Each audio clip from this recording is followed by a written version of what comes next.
اللہ تعالیٰ اپنے بندوں سے بڑا جلد راضی ہو جاتا ہے۔ وہ اپنے بندوں کو بہت زیادہ مشقت میں نہیں ڈالتا۔ وہ اپنے بندوں سے اپنی نعمتوں کا بدلہ نہیں چاہتا۔ بہت سخت مشقت والی عبادتیں نعمتوں کے بدلے نہیں چاہتا۔ وہ بڑی جلدی رحم فرماتا ہے۔ ماں پیار کرتی ہے اپنے بچے سے، لیکن وہ ناراض بھی ہو جاتی ہے بعض چیزوں پہ۔ بعض معاملات اس کا دل بھی دکھاتے ہیں۔ بعض جگہ وہ رو کے یہ بھی کہتی ہے کہ تو نے میری محبت کا کوئی نتیجہ نہیں مجھے دیا، میری ساری کمائی تو نے ضائع کر دی۔ والد بہت ساری جگہوں پہ ناراض ہوتا ہے، شکوہ کرتا ہے، کہتا ہے میری بیماریوں کی، پریشانیوں کی، بڑھاپے کی، کمزوریاں کا سبب بیٹے تو ہی بن گیا۔ یہ ساری تکلیفیں تو ٹھیک ہو جائیں تو میری شاید عمر بھی بڑھ جائے، صحت بھی ٹھیک ہو جائے، میں زیادہ دیر جوان رہ سکوں۔ ناراض ہوتے ہیں ماں باپ۔ اسی طرح ماں باپ راضی بھی ہو جاتے ہیں، وہ بڑی جلدی راضی ہو جاتے ہیں۔ میں اکثر کہتا ہوں کہ والد کو راضی کرنے میں 5-7 منٹ لگ جاتے ہیں، اماں تو 1.5-2 منٹ میں راضی ہو جاتی ہے۔ ابا جی کو 5-7 منٹ لگتے ہیں، کئی دفعہ کہنا پڑتا ہے، کوئی دلائل دینے پڑتے ہیں، لیکن والدہ کے لیے تو کچھ بھی نہیں۔ آپ نیرا جا کے پیروں میں بیٹھ ہی جائیں، کچھ بھی نہ کریں، آپ پورا روئیں نہ، رونے والا منہ ہی بن جائے تو اماں تو نرم ہی نرم ہے، جس وقت جو مرضی آپ کرا لیں ہو گیا۔ اللہ تبارک و تعالیٰ بلا مثال و بلا تشبیہ سمجھانے کے لیے عرض کرتا ہوں، اللہ بھی بعض معاملات میں اپنے بندوں سے ناراض ہو جاتا ہے۔ وہ کہتا ہے میں تکبر کرنے والوں کو پسند نہیں کرتا۔ وہ کہتا ہے فسادی پسند نہیں ہے۔ وہ فرماتا ہے کہ راہوں میں کجی کرنے والے پسند نہیں ہیں۔ وہ فرماتا ہے کہ بدعہدیاں کرو گے تو میں صبح قیامت تم سے سوالات کروں گا۔ اللہ تبارک و تعالیٰ بہت ساری چیزوں کو ناپسند کرتا ہے، ناراض ہو جاتا ہے۔ بلکہ نبی پاک صلی اللہ تعالیٰ علیہ وسلم نے فرمایا تم بات کرتے کرتے کوئی ایسا جملہ بول دیتے ہو کہ رب اتنا ناراض ہوتا ہے کہ تمہیں پتہ بھی نہیں ہوتا، تمہارے لیے جہنم کا فیصلہ کر دیتا ہے۔ اس لیے پہلے تولو پھر بولو۔ خود اپنے لفظوں کی تو تم پہرے داری کرو نا کہ میں کیا کہہ رہا ہوں۔ کوئی ایسا جملہ، کوئی ایسی بات وارث شاہ مان کری نہ وارثاندہ، کوئی ایسی بات نہ تمہاری زبان سے نکلے۔ اور حضور یہ بھی فرماتے ہیں کہ اس کا دوسرا پہلو بھی ہے، بعض اوقات تم بات کرتے ایسا جملہ کہتے ہو وہ اتنا راضی ہوتا ہے کہ تمہارے لیے جنت کا فیصلہ فرما دیتا۔ مسلمان کو اب یہ حکم ہے، اس ساری گفتگو کا نتیجہ یہ ہے کہ وہ اپنے جذبات پر، خیالات پر، نگاہوں پر، زبان پر، کانوں پر تھوڑی توجہ دے، بے لگام نہ بنے، بے ترتیب نہ بنے، جو طبیعت میں آئے کر نہ گزرے، تھوڑا سا نہ سوچے سمجھے اور تھوڑا سنبھل کے چلے۔ کبھی ان کاموں کی طرف نہ جائے جن سے رب ناراض ہو جاتا ہے، ان کاموں کی طرف بڑھے جن سے اللہ راضی ہوتا ہے۔ میرے نبی پاک صلی اللہ تعالیٰ علیہ وآلہ وسلم نے ارشاد فرمایا، بعض احادیث میں لفظ یہ ہیں کہ اللہ اپنے بندوں کو دیکھ کے مسکراتا ہے جو اس کی شان کے لائق ہے۔ جس ترتیب سے ہم مسکراتے ہیں، جس ترتیب سے ہم روتے ہیں، جس ترتیب سے ہم کسی بات کا اظہار تشکر کرتے ہیں، خدا ان باتوں سے پاک ہے۔ اب بہت ساری حدیثوں میں آیا کہ وہ مسکراتا ہے، تو کیا مطلب ہے مسکرانے کا؟ تو علماء تفسیر نے لکھا ہے مسکرانے کا مطلب یہ ہے کہ وہ بڑا ہی راضی ہوتا ہے اپنے بندے سے، بڑا راضی ہوتا ہے، یہ مطلب ہے۔ ایک تو مسکرانے کا مطلب یہ کہ وہ بڑا راضی ہو گیا، وہ مسکرا دیا اپنے بندے پہ۔ اور ایک اس کا معنی خود نبی پاک صلی اللہ تعالیٰ علیہ وسلم نے بیان فرمایا۔ مسند امام احمد بن حنبل میں حدیث ہے، حضور سید عالم علیہ السلام سے صحابہ نے پوچھا یا رسول اللہ شہید تو بڑے لوگ ہوتے ہیں، شہیدوں میں افضل کون ہے؟ تو اللہ کے حبیب علیہ السلام فرمانے لگے وہ والا بندہ جو ڈٹ گیا تھا کافروں کے مقابلے میں، وہ ہلا نہیں، پوری طرح ڈٹ کے جو لڑا وہ شہداء میں افضل ہے۔ حضور فرماتے ہیں وہ جنت کے بالا خانوں میں سیر کرے گا اور رب اسے دیکھ کے مسکرائے گا، رب اسے دیکھ کے مسکرائے گا، اللہ تعالیٰ مسکراتا ہے اسے دیکھ کے۔ اور اگلے جملے میں حضور نے وضاحت کر دی، فرمایا جب رب دنیا میں کسی پر مسکراتا ہے نا تو اس کا معنی یہ ہے کہ قیامت میں پھر اللہ اسے حساب کوئی نہیں لے گا۔ جس پر اللہ دنیا میں مسکرا دیا اس سے کوئی حساب تو وہ کام ڈھونڈنے چاہیے نا جس سے اللہ مسکرائے. ویسے کبھی ہم ایسا کرتے ہیں کہ نہیں کہ کسی کو راضی کیا جائے؟ یہ کام ہم کرتے ہیں کہ ہماری کمپنی کا جو سربراہ ہے وہ ہم سے راضی رہے. جس ادارے میں ہم پڑھاتے ہیں اس ادارے کا بڑا ہم سے راضی رہے. یہ کرتے ہیں ہم، اس کے لیے کچھ نہ کچھ ہیلے بہانے ہم کرتے ہیں. برادری، قبیلہ، علاقہ، بستی، لوگ کسی طریقے سے ہمارے ساتھ مطمئن رہیں. کرتے ہیں نا یہ سارے کام. اس میں تھوڑی مشکل بھی ہمیں آتی ہے لیکن کرتے ہیں. کیا کریں، گھر میں بھی کئی دفعہ ایسا ماحول بنانا پڑتا ہے. چلیں ایک اور میٹھی مثال دیتے ہیں، زیادہ سمجھ میں آئے گی. چھوٹا بچہ خوش رہے، آپ اس کے لیے محنت نہیں کرتے. وہ چھوٹا ہے، اس کو خوش کرنا فرض ہے ابا پہ. لیکن وہ کہتا ہے کہ میں نے موٹر سائیکل لینا ہے. چھوٹا ہے، چلا ہی نہیں پائے گا، تو ابا پھر اسے راضی کرتا ہے، کہتا ہے بیٹے چھوٹا سائیکل لے لے، چل میں تجھے اڑانے والا جہاز لے دیتا ہوں. مقصود کیا ہے کہ اس کو ناراض نہیں کرنا، یہ روئے نہ، اس کا دل نہ ٹوٹے. ہو یارو سنو نا میں کیا کہہ رہا ہوں. اگر چھوٹے بچے کے لیے وہ چیزیں ڈھونڈتے ہو، میرے ابا جی نا اپنے نواسے کے لیے کھلونا لے کے آئے تو بچہ بڑا ہی کھیلا تو ابا جی کہنے لگے لو پیسے پورے ہو گئے. میرے بچے کو پسند بڑا ہے نا، پیسے پورے کر چھڑے نے. دیکھو نا جی کتنا اس کو راضی ہوا ہے. تو انسان کیا کرتا ہے کہ کوشش کرتا ہے چھوٹا بچہ بھی ناراض نہ ہو، تو وہ چیزیں وہ ڈھونڈتا ہے کہ اس کو کیا پسند ہے. چاکلیٹ لے جاؤں، فلاں چیز لے جاؤں، آئس کریم لے جاؤں. تو ایک بچے کے لیے، گھر کے لیے، سربراہ کے لیے اتنی محنت کرتے ہو، تو وہ کام بھی ہمیں ڈھونڈ کے تلاش کرنے چاہیے نا جس سے رب راضی ہوتا ہے، اللہ راضی ہوتا ہے. بتاؤں وہ کون کون سے کام ہیں؟ نبی کریم صلی اللہ تعالی علیہ وسلم نے ارشاد فرمایا 3 لوگ ہیں جنہیں دیکھ کے رب مسکراتا ہے. یا رسول اللہ صلی اللہ علیہ وسلم وہ کون کون سے؟ تو محبوب فرمانے لگے ایک وہ بندہ ساری مخلوق سوئی ہے، آدھی رات ہے، رات کا پچھلا پہر ہے، اس نے اٹھ کے وضو کر لیا، مصلی پہ کھڑا ہو گیا خدا کی یاد میں. فرمایا اسے دیکھ کے رب مسکراتا ہے جو اس کی شان کے لائق ہے. مسکراتا ہے اللہ. یہ تو سونے کا ٹائم تھا، یہ تو گہری نیند آنے کا وقت تھا، رات کا پچھلا پہر. رات پوے تے بے درداں نو نیند پیاری آوے، تے درد منداں نو یاد سجن دی ستیاں وی آن جگاوے. اور ساون کی کالی راتوں میں جب بوندا باندی ہوتی ہے، وہ راتوں کو اٹھ روتے ہیں جب خلقت ساری سوتی ہے. اللہ مسکراتا ہے.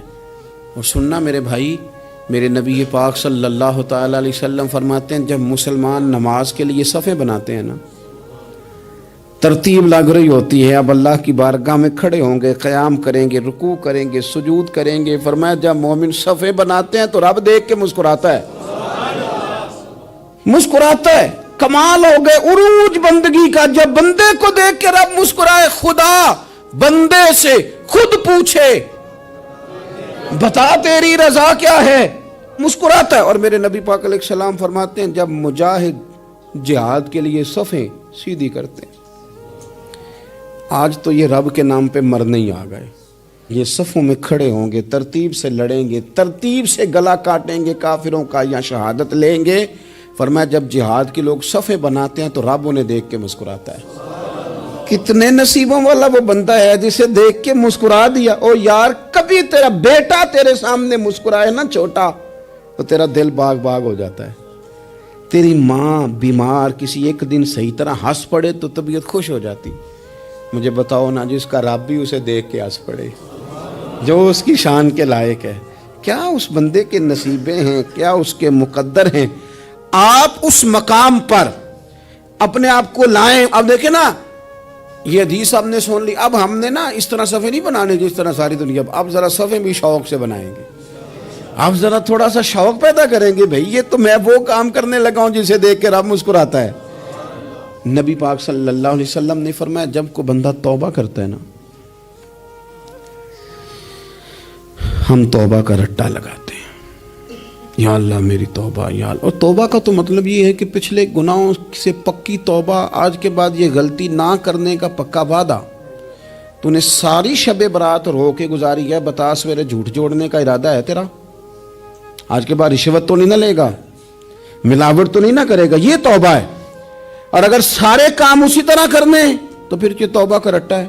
جتنا مرضی لگاؤ، حضرت علی بن ربیعہ رضی اللہ تعالیٰ عنہ فرماتے ہیں میں مولا علی کے ساتھ تھا، مقام حرہ کی طرف جا رہے تھے، حضرت علی نے ہاتھ اٹھا کے دعا مانگی ہماری تعلیم کے لیے، ورنہ حضرت علی ہم صحابہ کو محفوظ عن الخطا تو مانتے ہیں نا، ہاتھ اٹھا کے کہا اے اللہ ہمارے گناہ بخش دے، تیرے علاوہ کوئی معاف کرنے والا نہیں۔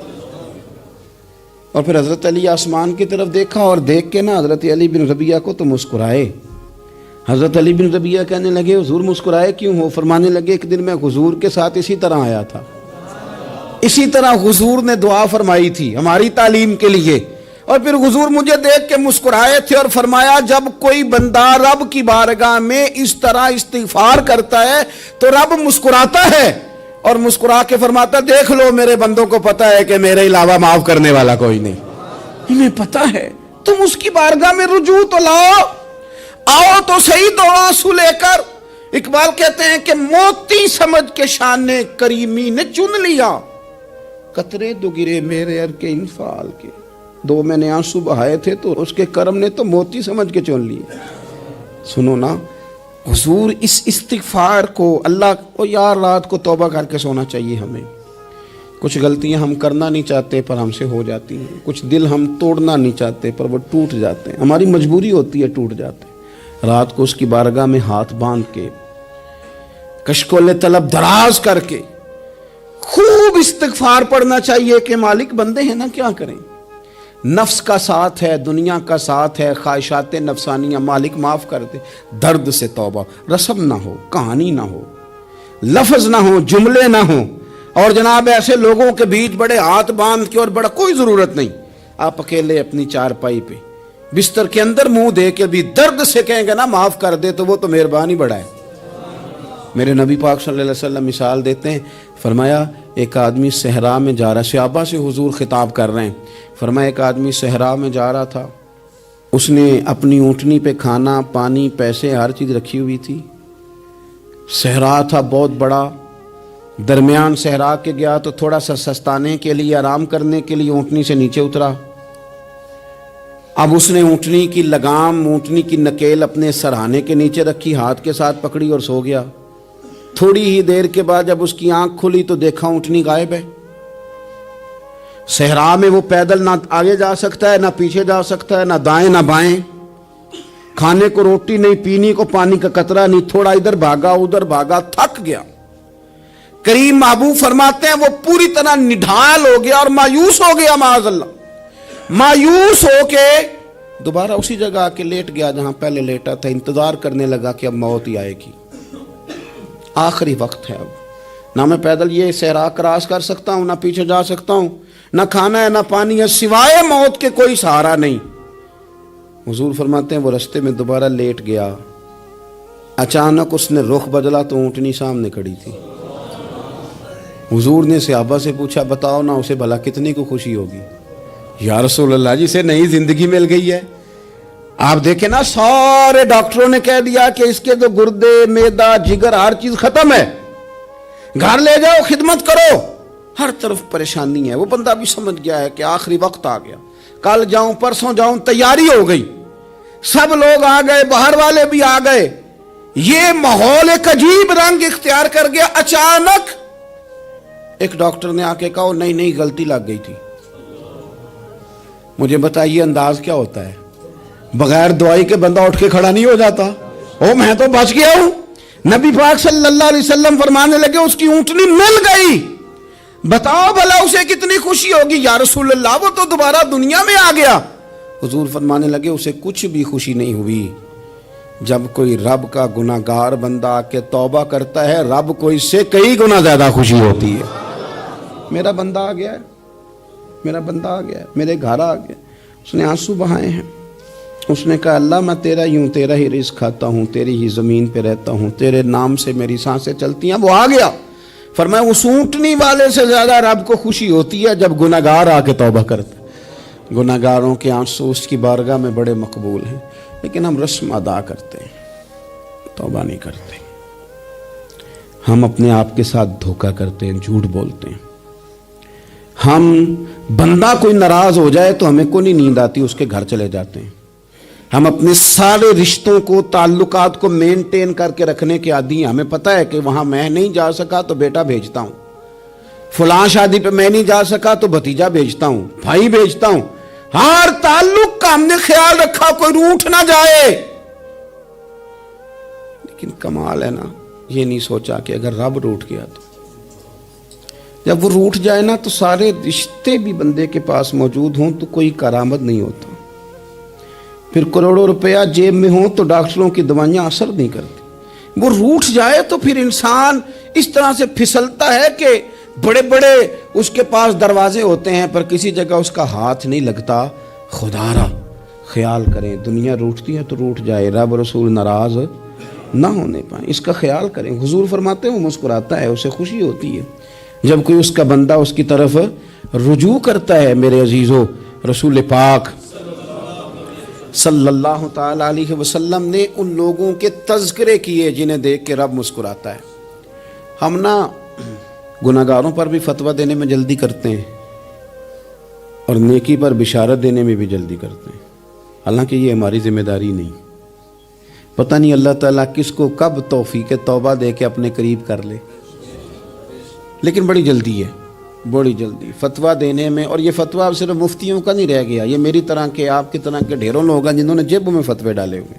بھئی آپ نے کیوں ذمہ داری لے لی ہے جنت میں داخل کرنے کی اور نکالنے کی؟ یہ تو میرے رب کریم کا کرم ہے, وہ جس کو چاہے جب چاہے جتنا چاہے عطا کرے.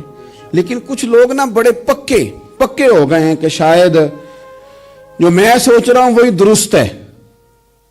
کبھی کبھی کچھ چیزیں عجیب بھی ہوتی ہیں, لہذا خدا کی رحمت پر بھروسہ کر کے بات کرنی چاہیے. اپنی مرضی کے فتوے نہیں داغنے چاہیے. وہ دیکھو جی فلانا بندہ یوں کر رہا ہے, آپ کو پتہ ہی نہیں پوری بات کا, آپ کو علم ہی نہیں پوری بات کا.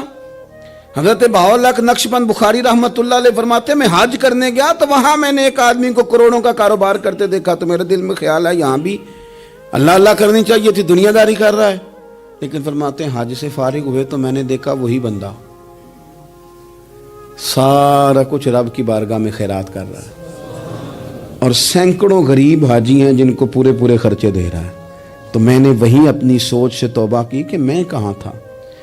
بڑی جلدی کھڑے نہ ہو جائیں. حضرت حسن بصری رحمت اللہ تعالیٰ علیہ ارشاد فرماتے ہیں کہ میں دریا کے کنارے گیا تو وہاں میں نے ایک شخص کو دیکھا, وہ اپنی ایک خاتون کی گود میں سر رکھ کے بیٹھا اور قریب ایک بوتل بھی پڑی ہے. میرے دل میں معاذ اللہ خیال آیا کہ دیکھو کس انداز میں ایک عورت کے ساتھ یہ ہے اور پاس بوتل بھی پڑی ہے, جانے شراب ہے. کہتے میں سوچ ہی رہا تھا کہ اچانک ایک کشتی آ رہی تھی دریا میں, وہ ہجکو لے کھائے, کشتی میں 4-5 لوگ تھے, وہ دریا میں ڈوبنے لگے. وہ آدمی تیزی سے اٹھا, دریا میں چھلانگ لگائی, پہلے ایک کو نکالا, پھر دوسرا نکالا, پھر تیسرا نکالا. ایک بندہ رہ گیا, کہنے لگا حضور مجھے تو آپ نے گناہگار سمجھا ہے, میں تو بڑے غلط انداز میں یہاں بیٹھا ہوں, آپ نے جو سوچا. چلیں گے چوتھا بندہ آپ نکالنا ہے, کرے نا یہ کام, کرے نا یہ کام. بڑے بھولے بھالے بڑے اللہ والے, ریاض آپ کو بس ہم ہی جانتے ہیں. اتنی جلدی فتویٰ. حضرت حسن بصری فرماتے ہیں میں پشیمان ہوا, میں نے کہا مجھے تیرنا نہیں آتا, تو دیر نہ کر, چوتھا ڈوب نہ جائے. کرتے اس نے چھلانگ لگائی, چوتھا بھی نکال لایا اور کہنے لگا حضرت آپ نے جلدی کی سوچنے میں, یہ بی بی میری ماں ہے اور یہ سرکے کی بوتل ہے. ہم ماں بیٹے کا یہ مشغلہ ہے کہ یہ وہ جگہ ہے جہاں آ کے لوگ مسافر اترتے ہیں, اور یہاں سے کسی کا گھر 100 میل ہے, کسی کا 200 میل ہے. ہم صبح سرکہ کھجوریں روٹیاں لے کے یہاں آتے ہیں, مسافروں کی نوکری کرتے ہیں, کوئی پریشان ہو تو مدد کرتے ہیں. حضرت خواجہ حسن بصری فرماتے ہیں میں نے معافی مانگی, ان سے بھی مانگی, رب سے بھی مانگی. انہوں نے مانگ لی نا, بزرگ تھے, پر ہم کو نہیں تیار مانگنے کو. ہم ہر وقت بدگمانیاں, وہ فلانے جرم کرتا تھا, میں اسے اب کیسے نیک مان لوں. بھئی اب وہ نمازی ہے, خدا کے گھر آتا جاتا ہے, اب اللہ کی بارگاہ میں حاضر ہوتا ہے. جب رب نے معاف کر دیا تو بھی سوچ بدل جا. سنیں حضور کیا فرماتے ہیں. نبی پاک صاحب الاخلاق صلی اللہ تعالی علیہ وسلم فرماتے ہیں, مسند امام احمد بن حنبل دیکھیے, فرمایا رب اس وقت بڑا ہی مسکرائے گا جب قاتل بھی جنت میں جائے گا, مقتول بھی جنت میں جائے گا. یا رسول اللہ مقتول تو گیا, یہ قاتل کیسے چلا گیا؟ حضور فرماتے ہیں جائے گا, اور جائے گا اور رب مسکرائے گا جو اس کی شان کے لائق ہے. یا رسول اللہ کس طرح؟ تو نبی پاک صلی اللہ علیہ وسلم فرمانے لگے اس نے ایک مومن کو قتل کیا تھا، وہ شہید ہو کے جنت میں چلا گیا، اب اللہ نے بعد میں اسے توبہ کی توفیق دے دی۔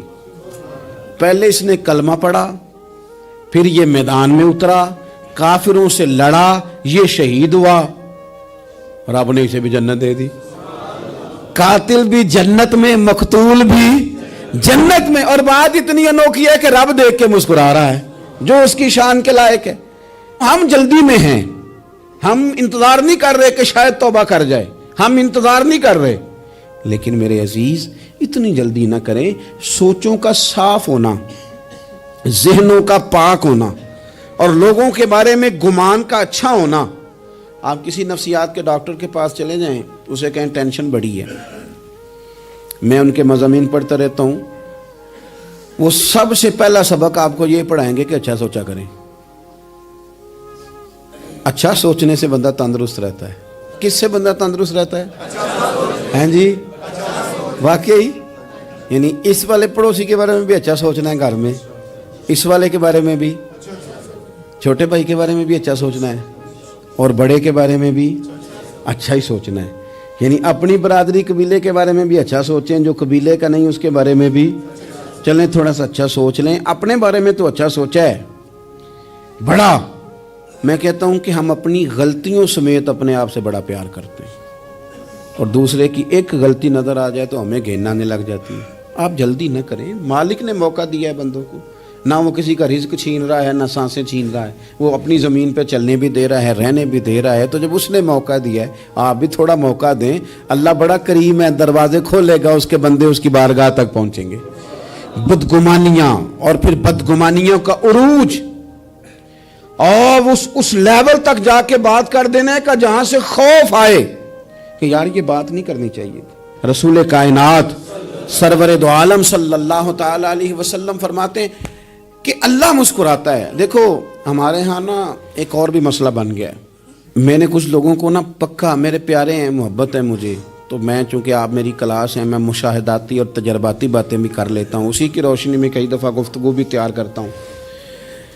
کچھ لوگوں نے نا پکا ذہن بنا لیا یہ کہنے کا کہ ہاتھ بڑا تنگ ہے، پکا، آپ جس وقت پوچھ لیں ان کا ہاتھ اور بڑا ہی زیادہ تنگ ہے۔ آپ یقین کریں، بہن کا جو خامند ہے وہ کہہ رہا ہے جا حصہ لے کے آ، تیرے بھائیوں کی کمائی تو نہیں، تیرے ابا کی ہے، لے کے آ۔ وہ بیچاری اس کی منتیں کر رہی ہے، کہتی ہے اگر جاؤں گی نا تو وہ کہیں گے حصہ لے جا، آج کے بعد ہمارے گھر نہ آنا، میرا دروازہ نہ بند کرو، مہربانی کرو۔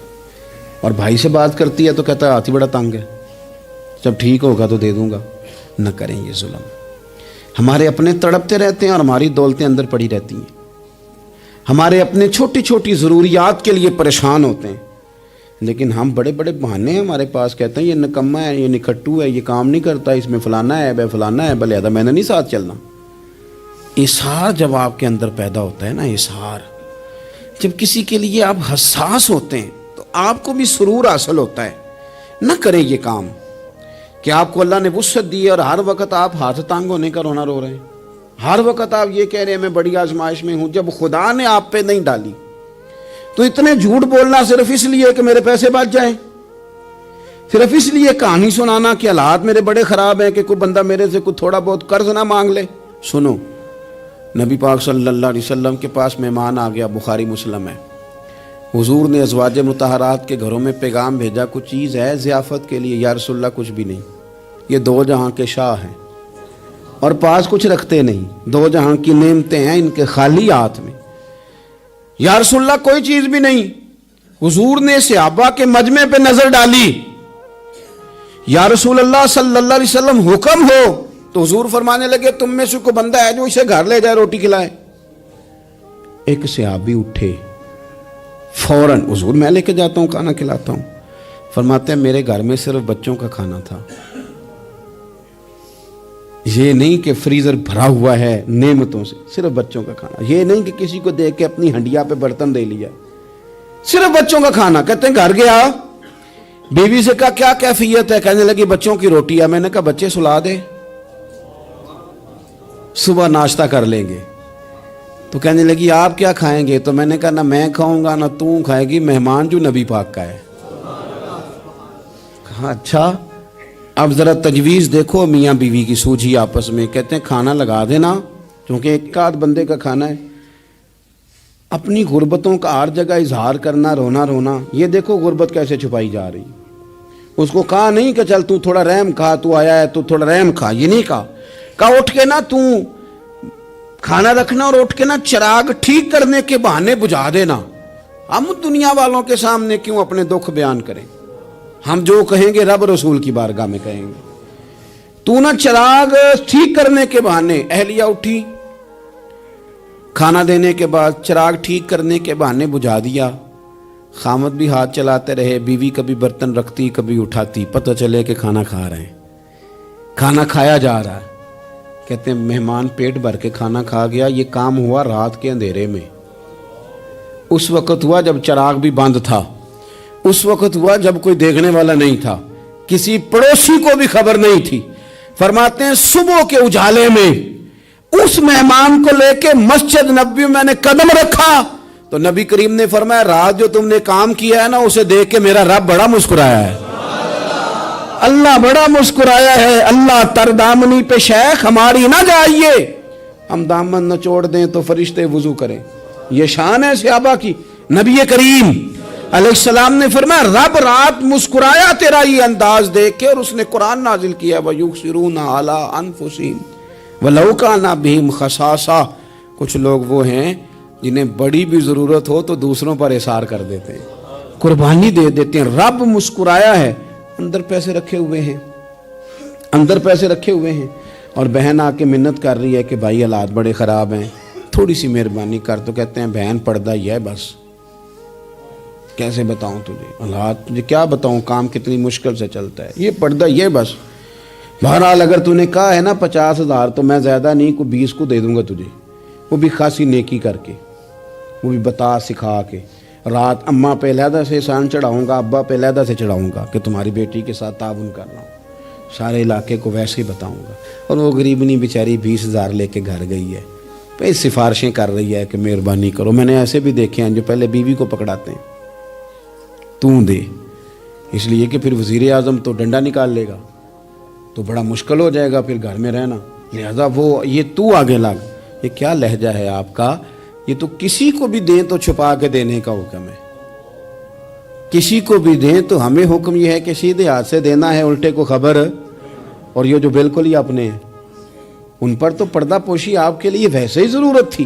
میرے عزیز رب مسکراتا ہے، میرے نبی پاک علیہ السلام نے یہ اعمال ہمیں بتائے جن پر اللہ مسکراتا ہے، خوش ہوتا ہے۔ اور بعض لوگوں کو حضور نے نامینیٹ کیا، حضرت سعد بن معاذ رضی اللہ تعالیٰ عنہ عظیم صحابی تھے، یہ وہ خوبصورت صحابیاں جن کے جنازے کو کندھا میرے نبی پاک نے عطا فرمایا،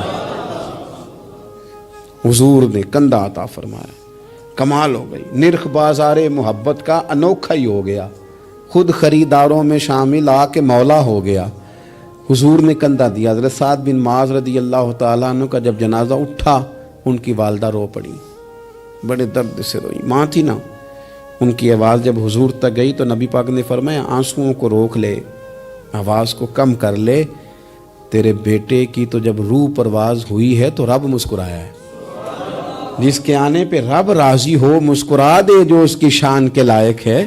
یہ تو وہ لوگ ہیں کہ جن کے جانے پر نا رب، وہ کسی نے کہا تھا کہ میرے مرنے پہ ہر سو شور مچ جائے گا، دیکھو گے میرے مرنے پہ ہر سو شور، تمہیں پتہ چل جائے گا جب ہم جائیں گے، میرے مرنے پہ ہر سو شور مچ جائے گا دیکھو گے، اور کہنے الوداع سرکار خود تشریف لائیں گے۔ اور درویش کہنے لگے بعد مرندے مکھڑا میرا ہو جاوے جے تازہ، پھر سمجھ لینا محبوب میرے نے آن پڑے ہے جنازہ، اور عاشق کا جنازہ ہے، ذرا دھوم سے نکلے اور محبوب کی گلیوں سے ذرا گھوم کے نکلے۔ فرمایا کہ ان کے تو جانے پہ رب کریم، اور حضور نے ایک دعا بھی دی۔ حضرت ابو طلحہ، حضرت طلحہ رضی اللہ تعالیٰ عنہ صحابی تھے، ان کا وصال ہو گیا تو حضور نے دعا بھی دی، فرمایا یا اللہ جب میرا طلحہ ہے نا تو اس سے مسکرا کے بات کرنا، یہ تجھ سے مسکرا کے بات کرے جو تیری شان کے لائق ہے۔ تو اللہ تعالیٰ غائب درجے راضی ہوتا ہے۔ ایک دفعہ پھر بات دہراتا ہوں، جو میدان میں ڈٹ کے شہید ہو رب اسے دیکھ کے مسکراتا ہے، جو اس کی شان کے لائق. جو توبہ صحیح کریں سچی کریں رب انہیں دیکھ کے مسکراتا ہے جو اس کی شان کے لائق ہے. جو نماز کے لیے صفیں بنائے رب انہیں دیکھ کے مسکراتا ہے. جو جہاد کے لیے صفیں بنائے رب دیکھ کے مسکراتا ہے. جو لوگ صبح پچھلے پہر اٹھ کے عبادت کریں رب انہیں دیکھ کے مسکراتا ہے. اور جو کبھی کبھی بھوکے رہ کے دوسروں پر قربان کر کے احسان کر دیں رب انہیں دیکھ کے مسکراتا ہے. بہت بڑی فضیلت ہے. اللہ ان سارے کاموں میں سے کسی ایک کام پہ ہمیں بھی لگا دے تاکہ یہ بڑی فضیلت اللہ تعالی ہم گناہگاروں کے حصے میں بھی فرما دے. آخر دعوانا ان الحمدللہ رب العالمین.